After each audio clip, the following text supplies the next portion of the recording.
ফকিন্নির বাচ্চা ফকিন্নি তুই আমার সাথে চিট করিস হ্যাঁ তুই আমার সাথে কমিটমেন্টে থাইকে আরেকজনকে বিয়ে ওই ফকিন্নি, তুই ফকিন্নি। তোর সাথে চিটিং করি মানে? তোকে আমি ব্যালেন্স করছি, তোকে আমি লাভ করছি, তোর জন্য আমি স্যাক্রিফাইস করছি, তোর জন্য আমি সবকিছু করছি। আর তুই আমার এখন কমিটমেন্ট বুঝাচ্ছিস না? You are committed. তুমি স্যাক্রিফাইস করে যাও। তুমি এমন একটা এলিমেন্ট, তুমি কারোর জন্য কোনো স্যাক্রিফাইস করবে না।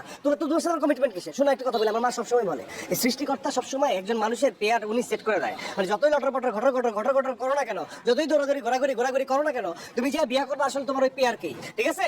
অথবা এটাই হয়েছে। আমার এখন একদম স্পষ্ট মনে হচ্ছে যে ওইটাই হচ্ছে আমার পেয়ার, তুই আমার পেয়ার না। পেয়ার না আমি আজীবন এমন থাকবো ডমিনেটিং বলছিস না আমি আজীবন ডমিনেট করব সেটা তুই থাকিস আর আমার লাইফে অন্য কেউ থাকুক আমি ডমিনেট করবই তোর যদি এইভাবে পোষায় থাকবি তাহলে রাস্তা মা ও আমার পোষাইতেছে না। আজকের থেকে রিলেশন ব্রেকআপ, এটা মাইন্ডেড, ঠিক আছে? আর যা জিনিসপত্র দিচ্ছি দামে দামে সব ফেরত দিবি না, ফেরত দিবি না, কারণ আমার টাকার কমতি নাই, ঠিক আছে? আমি অন্য সবার মতো না, রেখে দে।